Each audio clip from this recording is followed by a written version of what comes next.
Assaillons les villes, franchissons les murailles. Nous sommes l'armée de Dieu qui combat dans les cieux, qui ordonne nos montagnes, jetez-vous dans la mer.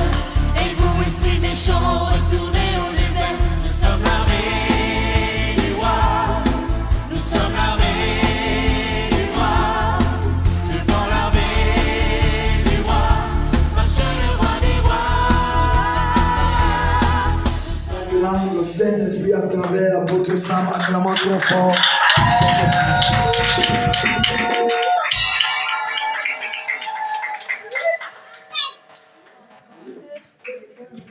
Église, bonjour. Demande à ton voisin, comment vas-tu? Avec un joli sourire, on n'est pas à mort.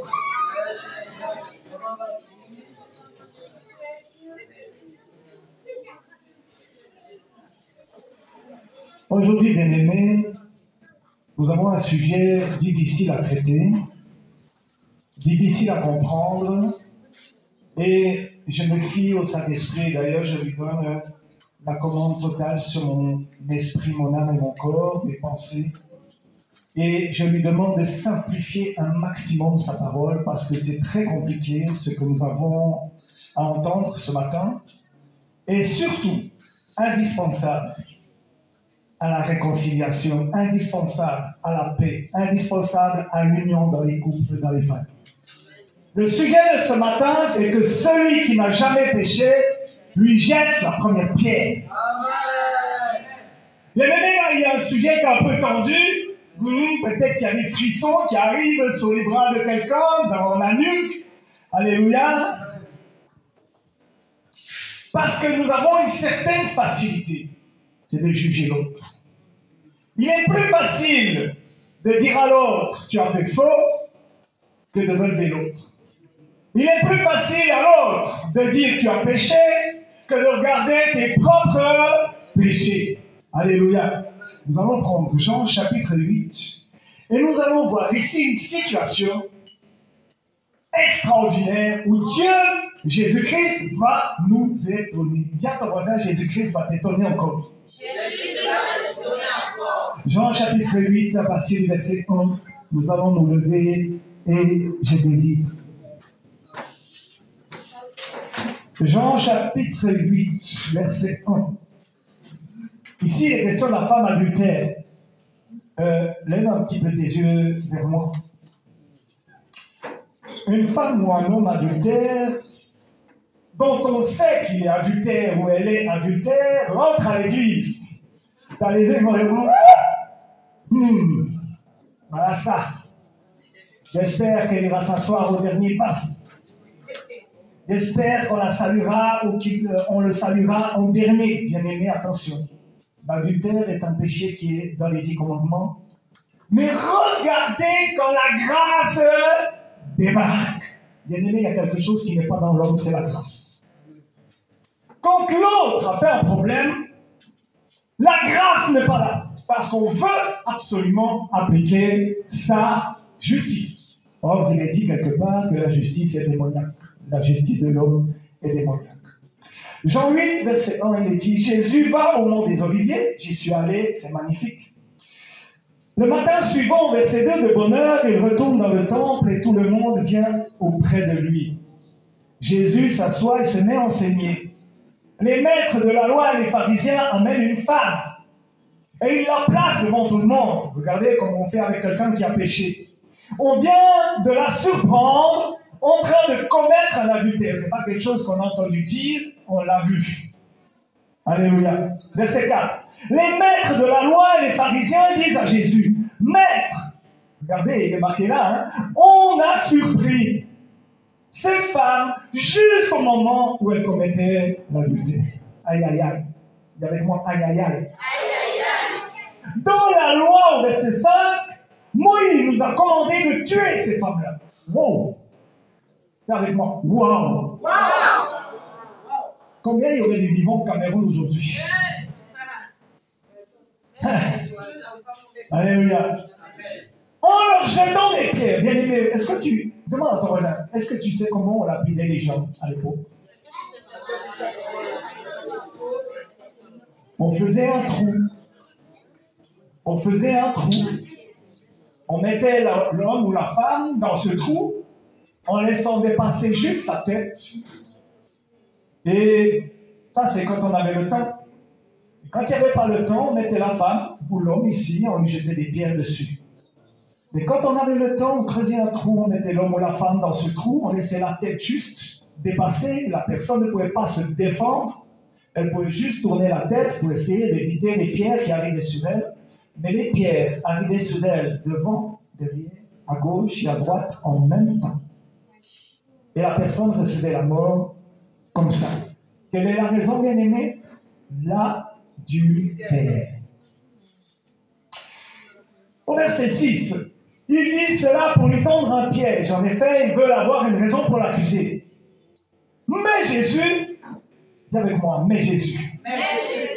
Qu'est-ce qu'il fait là? Il se baisse et il se met à faire des traits sur le sol avec son doigt. Imagine un petit peu la scène. Ils viennent tendre un piège à Jésus-Christ. Et la seule chose qu'il fait sans un mot, il se baisse et il marque quelque chose dans la poussière. Verset 7. Les maîtres de la loi et les pharisiens continuent à l'interroger. Il est toujours au sol en train de... Alors Jésus se redresse et leur dit, parmi vous, celui qui n'a jamais commis de péché, qu'il lui jette la première pierre. Ensuite, Jésus se baisse de nouveau et il se remet à faire des traits sur le sol. Autrement dit, pour Jésus-Christ, il était plus important d'écrire quelque chose sur le sol que de gérer la situation. Imagine, c'est vraiment quelqu'un qui est ailleurs, qui peut sembler ailleurs. Alléluia, tu peux te rasseoir. Bien-aimé, un jour, je me suis demandé, mais qu'est-ce que Jésus-Christ a écrit sur ce sol? Je suis sûr que tu t'es déjà posé la question. À 2 reprises, il dit qu'il est debout, et ensuite il se baisse pour écrire. Il y avait personne qui était au sol. Enfin oui, il y avait la prostituée, la femme qui avait commis l'adultère. Prostituée, c'est notre histoire. Et lui alors, au lieu d'écouter les pharisiens, il les écoute d'une oreille, mais il fait quelque chose de plus important. Que fait-il au sol? Bien-aimé, d'après toi, qu'est-ce qu'il a fait au sol? Qui a une idée de ce qui a été écrit au sol? Qu'est-ce qui a été écrit au sol? Dites. Il était en train d'écrire les péchés que tout le monde qui était aux alentours avait déjà fait. Donc il était en train d'inscrire son sol pour que chacun reconnaisse le tort qu'il a fait pour jeter la pierre. Donc celui qui reconnaissait qu'il avait mal fait ne pouvait plus jeter la pierre. On est à ça, mais c'est pas ça. Il y a quelque chose de plus profond que les actes. Qu'est-ce qui est plus profond que les actes? Moi. Donc, qu'est-ce qu'il écrivait sur le sol? La Bible en parle dans Jérémie 17, verset 13. Et c'est là que le Seigneur m'a envoyé pour dire ce qu'il a écrit sur le sol. Jérémie 17, verset 13. Quelqu'un va lire ça, s'il vous plaît. Jérémie 17, verset 13. Toi qui, Seigneur, Jérémie 17, verset 13. Toi qui es espérance d'Israël, ô Éternel, tous ceux qui t'abandonnent seront confondus. Ceux qui se détournent de moi seront inscrits sur la terre. Car ils abandonnent la source d'eau vive, l'Éternel. Alléluia. Il est dit dans ma version ici, Seigneur, toi en qui espère Israël, honte à tous ceux qui t'abandonnent. Ceux qui se détournent de toi ne sont que des noms inscrits dans la poussière. Bien-aimé, Jésus-Christ était en train d'écrire le nom de chacune qui était là en train d'accuser cette femme adultère. Et quand ils ont vu leur nom s'inscrire sur la poussière, sur la terre, par la grâce, alléluia, ils ont tous fui. Il y a un esprit de conviction de péché qui est arrivé sur eux au moment où leur nom était inscrit. Je me pose la question. Jésus-Christ écrivait quoi avec son doigt sur le sol? Les noms de ceux qui accusaient Le nom des accusateurs. Est-ce qu'il a écrit le nom de la femme qui était adultère? Il a donc écrit quoi? le nom des accusateurs. Le nom des coupables. Mais tu peux dire, mais cette femme-là avait commis l'adultère. Elle était digne de mourir. La loi dit qu'elle doit mourir. Bien-aimé, demande à ton voisin. Une femme adultère est à côté de toi dans l'église. Est-ce que tu vas lui parler? Ou bien alors tu auras des pensées qui vont t'éloigner d'elle? Pose la question à ton voisin. Vas-tu lui parler ou t'éloigner? Vas-tu la relever ou la condamner?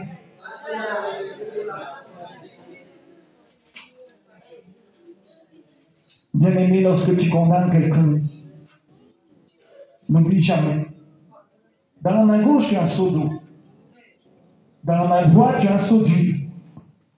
Quand il y a une situation qui brûle, quel seau vas-tu verser sur le feu? Si tu verses l'huile, alors le feu va augmenter. Mais si tu verses l'eau, c'est pour l'éternité. Donc lorsque tu condamnes, tu verses quel seau? Et ce seau d'huile que tu renverses ou que tu verses sur la situation va augmenter la gravité de cette situation. Donc qui a augmenté la situation? C'est celui qui a commis le problème ou celui qui condamne? Celui qui condamne.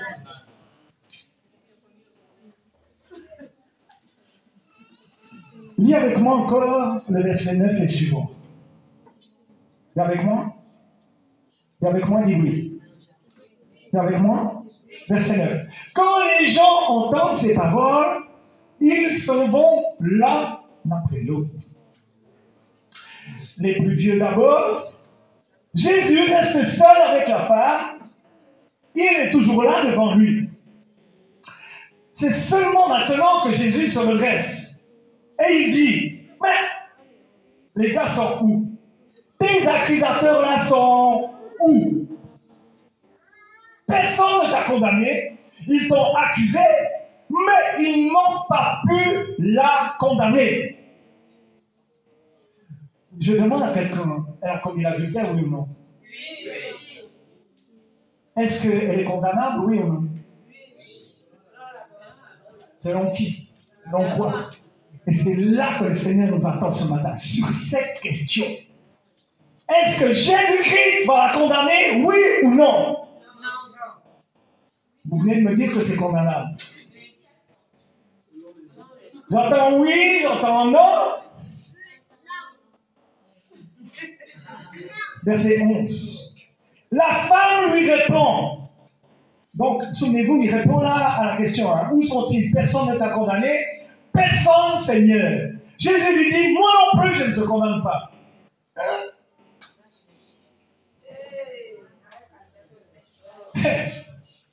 Pourtant, dis avec moi, pourtant, elle a commis l'adultère.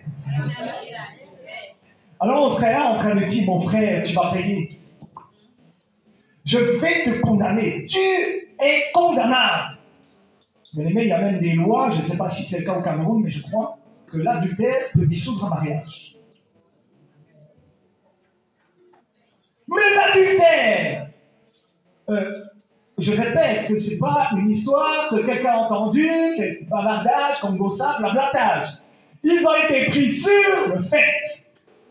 Alléluia. Ils ont vu que. Alléluia. Dis avec moi, moi non plus, je ne te condamne pas. Moi non plus, je ne te condamne pas.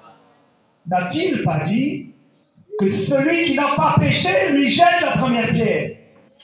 Est-ce qu'il l'a dit, Jésus-Christ? Bien-aimé, Jésus-Christ pouvait lui envoyer la première pierre. Pourquoi ne l'a-t-il pas fait?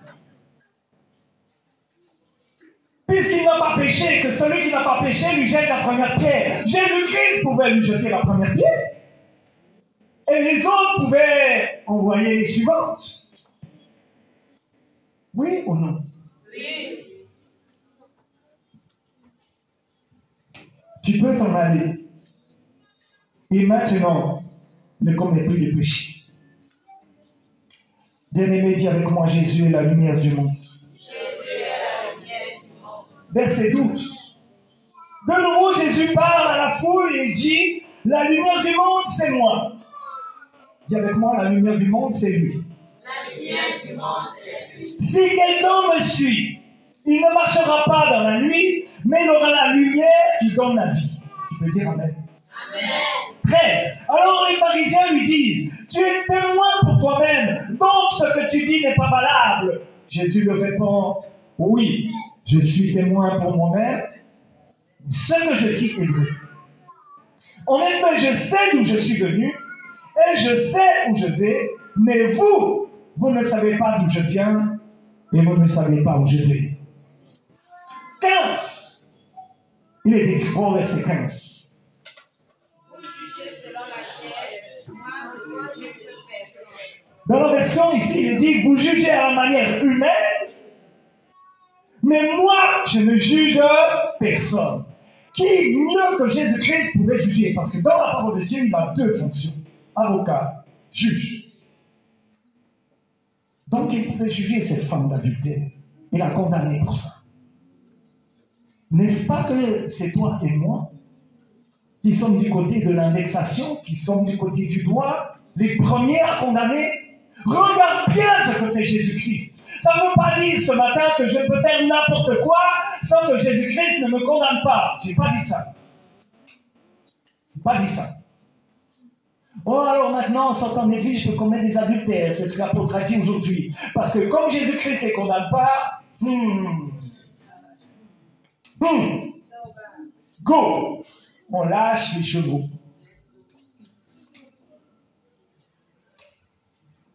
Bien-aimé, il n'y aura que des mariages polygames. Il n'y en a que deux qui réagissent. Donc, vous n'écoutez pas les autres. Le mot monogamie, ça vous dit quelque chose ou non? Amen, vous me rassurez. 16. Et même quand je juge, parce que là, on voit que c'est le juge qui parle, hein, et même quand je juge, mon jugement est juste. Là encore, on peut se dire, mais elle avait quand même commis l'adultère, c'est mieux. Et tu la condamnes toujours pas? Quand vas-tu la condamner? Regarde, l'homme aurait déjà massacré cette femme depuis des heures. Mais Jésus-Christ parle. Et il fait autre chose qui prend plus de temps que de condamner. Bien-aimé, il fait quoi? Nous allons le voir tout à l'heure. Au verset 17, de votre loi, on lit, quand deux témoins disent la même chose, on doit croire ce qu'ils disent. Verset 18, je suis témoin pour moi-même. Regardez, en parenthèse, aujourd'hui, on accuse sans témoin. Normalement, la Bible dit qu'il faut deux témoins, mais il n'y a pas de témoin qu'on accuse. Ça, c'est en parenthèse. Je suis témoin pour moi-même au verset 18, et le Père qui m'a envoyé est aussi mon témoin. Ah, ça fait deux, non? Alléluia. 19. Les pharisiens alors lui demandent, mais où est ton Père? Ils voulaient le piéger, parce que s'il disait que son Père est Dieu, Jésus leur répond, vous ne me connaissez pas, vous ne connaissez pas mon Père non plus. En effet, si vous me connaissiez, vous connaîtriez aussi mon Père. Bien-aimé, si tu connais Jésus-Christ, tu vas connaître son Père, tu vas connaître Dieu. Verset 20. Jésus leur dit cela au moment où il enseigne dans le temple, il est près de l'endroit où on met les offrandes. Personne ne l'arrête parce que pour lui, ce n'est pas encore le moment. Bien-aimé, que celui qui n'a jamais péché jette la première pierre. Bien-aimé, ce récit de la femme adultère dans Jean chapitre 8 peut faire qu'on condamne cette personne. Nous allons prendre trois textes. Lévitique 20, verset 10. Quelqu'un va prendre Lévitique 20, verset 10. Une autre personne va prendre Deutéronome 20. Je n'ai même pas noté le verset.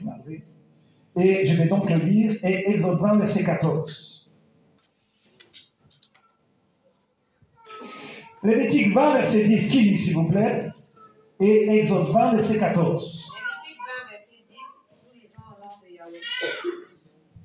Si un homme commet un adultère avec une femme mariée, s'il commet un adultère avec la femme de son prochain, l'homme et la femme adultère seront punis de mort.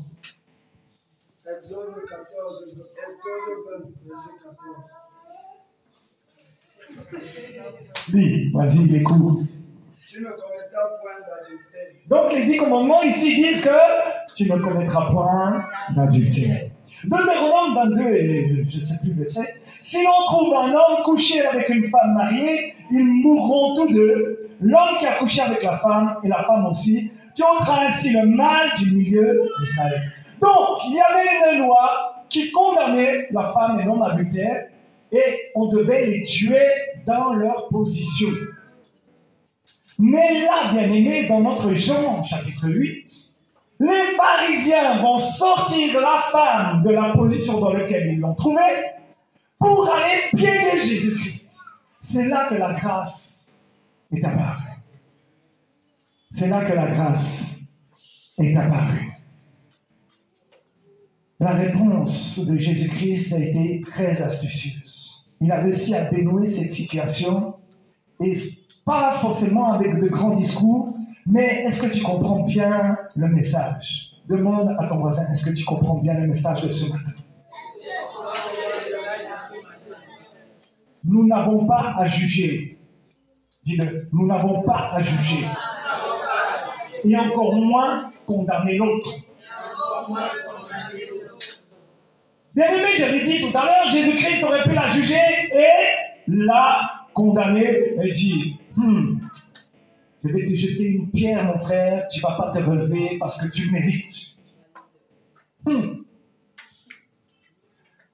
Quand quelqu'un, je le dis encore, dans notre famille commet l'adultère, et qu'il y a quelqu'un qui s'appelle Radio dans la famille, qui va prendre un crédit de 1000 francs pour 10 000 à Orange, attendre que le forfait 1000 francs pour 10 000 sorte, pour faire toute la liste de ses contacts.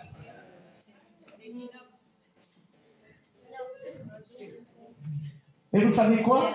Pendant que cette personne est en train d'appeler la famille, Jésus-Christ est en train d'écrire au sol son nom.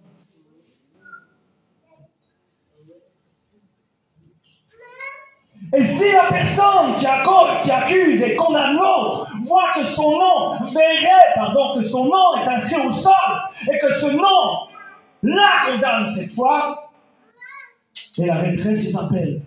Il garderait son crédit pour chercher du travail. J'ai nommé personne. Amen. Donc si tu tournes la tête pour sourire, bien aimé, je crois qu'on n'a pas compris quelque chose. Romains 8, verset 1. Il n'y a plus, jamais, je rajoute jamais pour qu'on comprenne, de condamnation pour celles et ceux qui sont en Jésus-Christ. Il n'y a plus. Parce que nous n'avons pas compris que Jésus-Christ est la grâce absolue, c'est-à-dire la faveur imméritée. On dit parfois que Dieu pardonne à qui se repent, c'est vrai, bien évidemment. Mais, à aucun moment, la femme va demander pardon à Jésus-Christ. Tu as bien suivi l'histoire, n'est-ce pas? Donc il n'y a pas besoin que la femme dise « Oh, Jésus-Christ, je demande pardon !» Ok, lève-toi, va, ne pêche plus. Mais elle ne demande pas pardon, elle ne se repent pas, ni promet quoi que ce soit. Jésus s'approche d'elle, il se baisse, lui parle, il la relève, en lui disant son pardon sans aucune condition. Bien-aimé, ton pardon est conditionnel. Fais bien attention, n'attends rien en retour. Il doit être inconditionnel. Il y a dans cet épisode, dans cette histoire, une radicalité, c'est-à-dire quelque chose qui est dur à comprendre. mon cœur, mon âme, mon esprit, mon corps condamnent cette femme. Mais Jésus-Christ, lui, dans l'esprit, n'indexe même pas cette femme. Et il dit, moi non plus, je ne te condamne pas. Est-ce qu'il a menti? Bien-aimé, il est le chemin, la vérité, la vie. Il dit la vérité. Il ne la condamne pas. Qu'est-ce qu'il fait au lieu de la condamner? Bien-aimé, tu as lu avec moi. Qu'est-ce qu'il fait au lieu de la condamner? Il la relève. Et il prend du temps pour la relever. Il prend plus de temps à relever la femme qu'à la condamner ou à la juger. Je le dis encore, Dieu n'a pas d'indifférence par rapport au mal. Le salaire du péché, c'est la mort. C'est ce que la Bible dit. Alléluia. Il n'a pas dit à la femme, continue, c'est rien du tout. Hein. Ça passe pour cette fois, et puis au bout de 10 fois, peut-être que je vais dire quelque chose, mais continue. Il n'a jamais dit ça non plus. Il dépense énormément d'énergie. Pendant que toi, tu condamnes, que tu prends de l'énergie à condamner, Jésus-Christ veut que tu prennes de l'énergie à relever la personne, à encourager la personne, à prier pour la personne. Bien-aimé, il y a tout un travail que Jésus-Christ fait pour la sortir de cette situation. Parce que s'il l'a condamné, il disait, ok, je ne vais pas enlever ta vie aujourd'hui, mais je te condamne. Reçois juste une pierre, celle que je vais te lancer. Elle aurait été blessée, mais bien-aimé n'aurait pas arrêté l'adultère. Dieu va tout faire, Jésus-Christ va tout faire dans sa grâce pour que lui seul parle à la personne qui a fait faux. Autant qu'elle ait fait faux. Mais il y a quelque chose que le Seigneur déteste, c'est qu'on prenne sa place.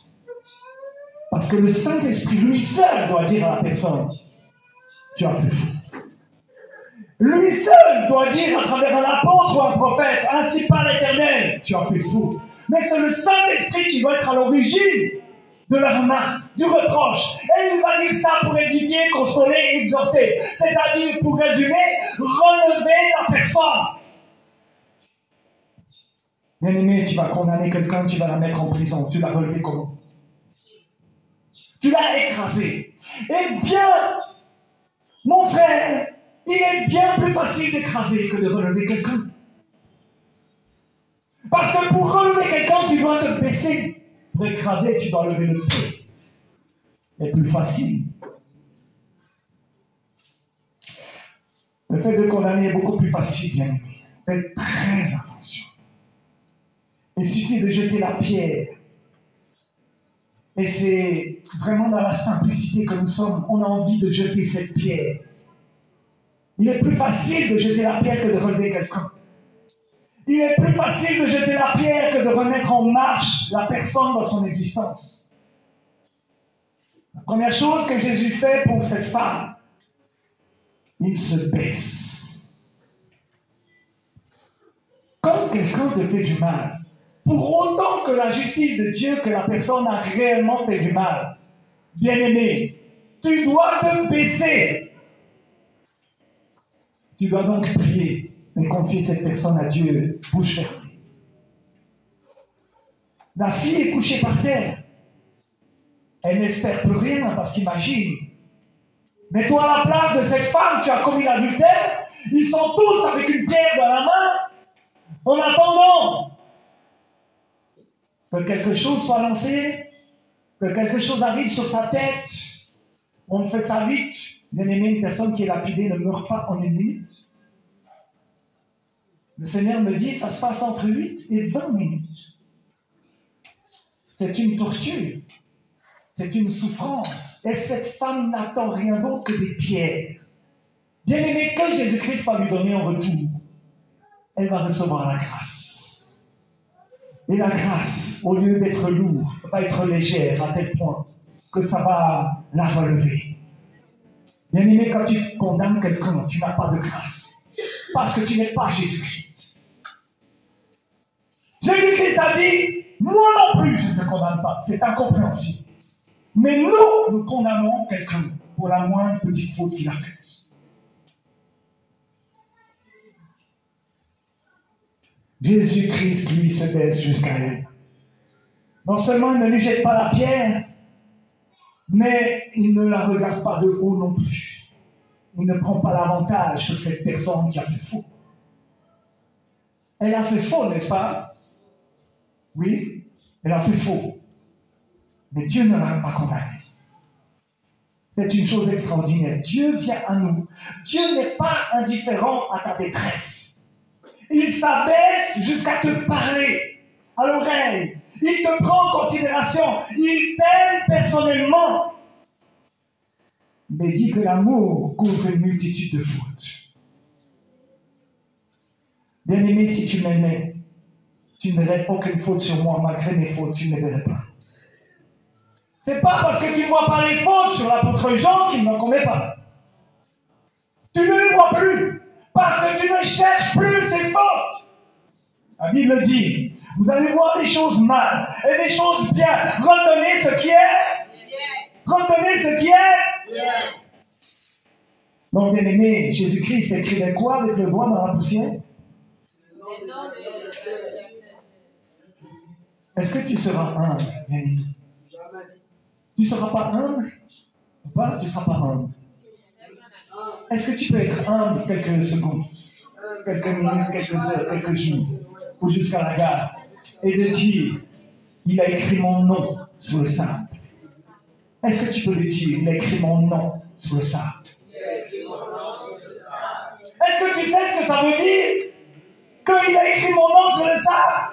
Ce nom-là me donne une conviction de péché, que moi aussi je suis pécheur. Et que celui qui n'a pas péché lui jette la première pierre. C'est-à-dire que tu n'as jamais envoyé une pierre sur quelqu'un. Parce que toi-même, tu pêches.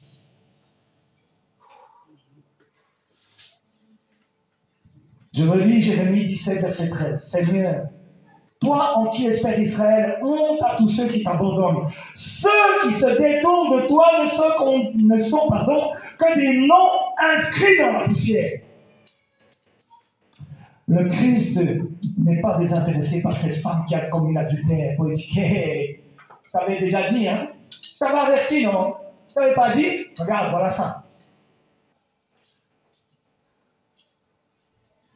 Il ne vient pas lui dire ce qu'elle a fait. Bien-aimé, il vient lui dire ce qu'elle peut faire. Il n'y a pas une différence.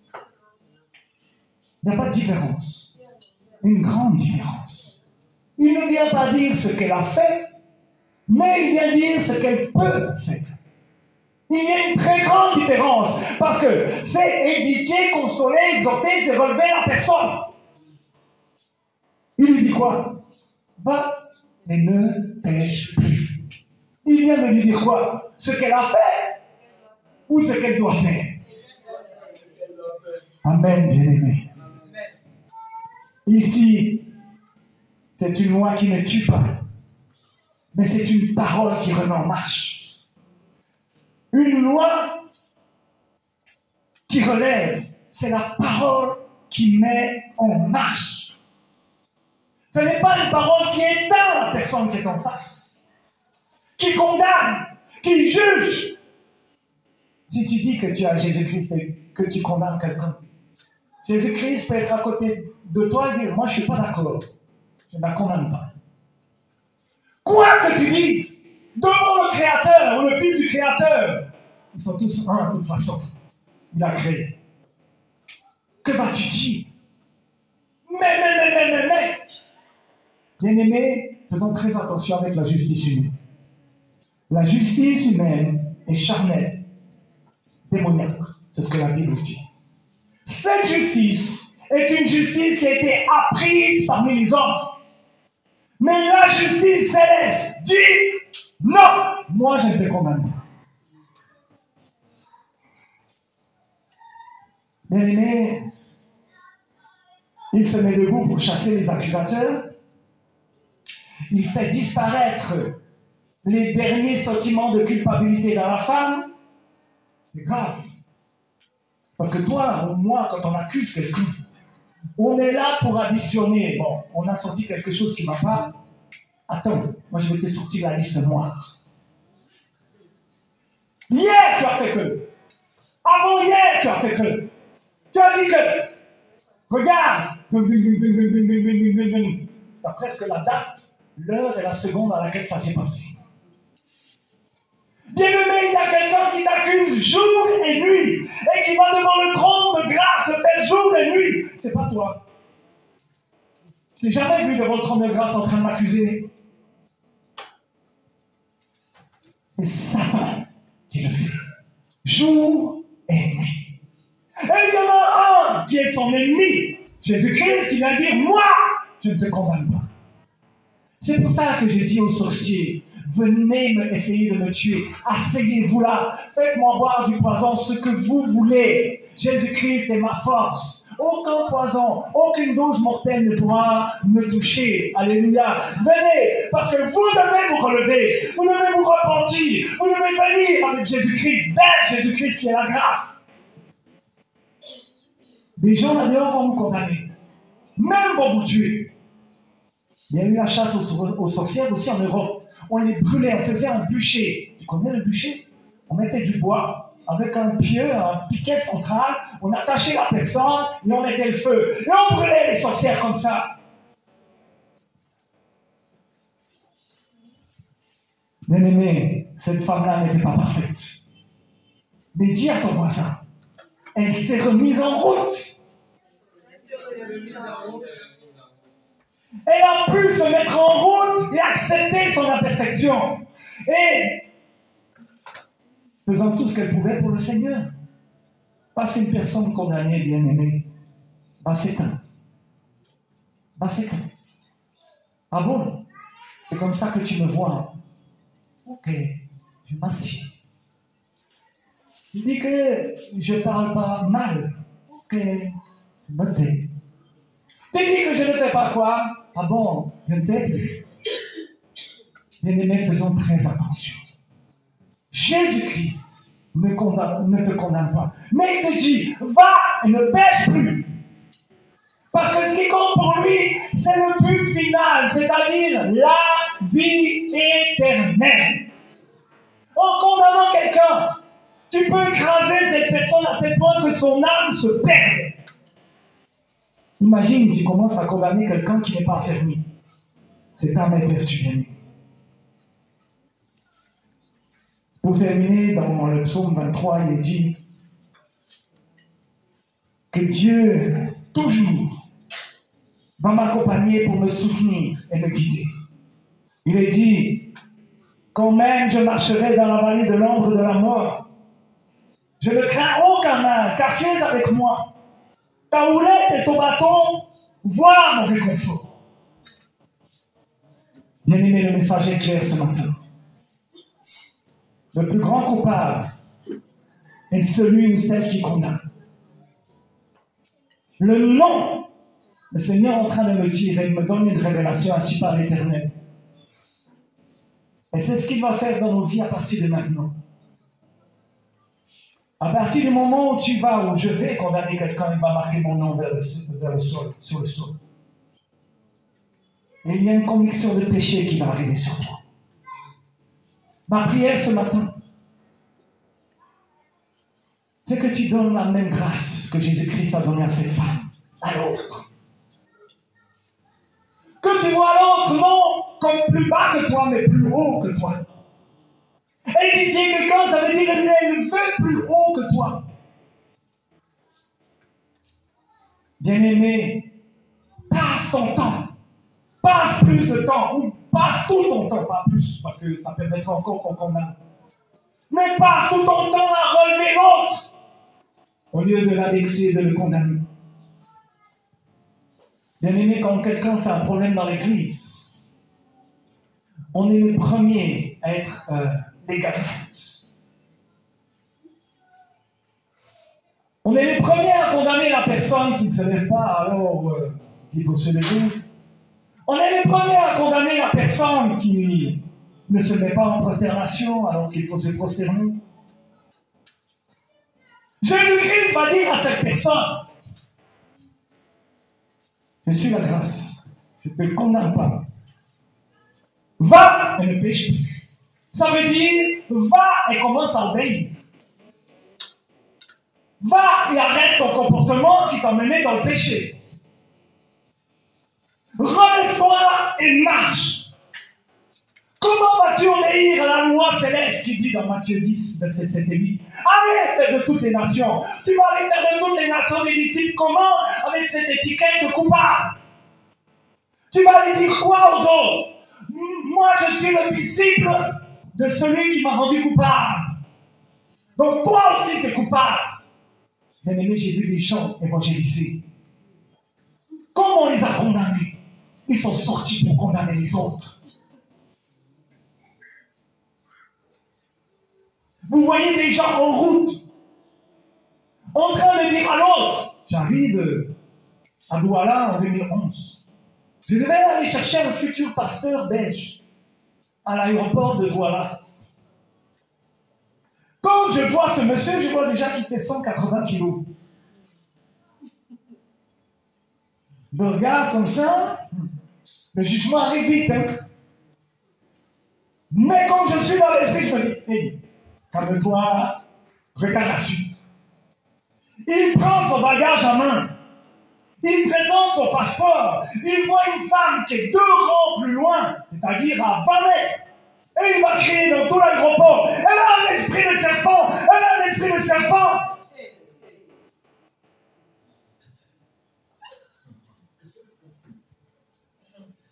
Je l'attendais, hein, mais comme ça.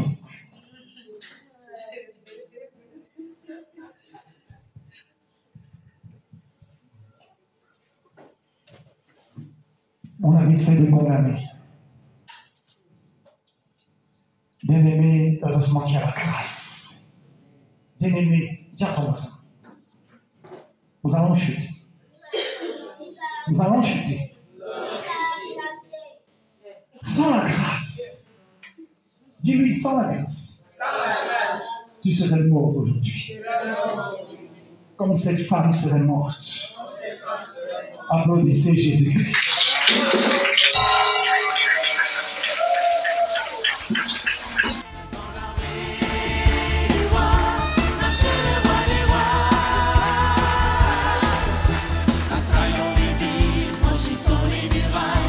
Nous sommes l'armée du roi.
blâmer.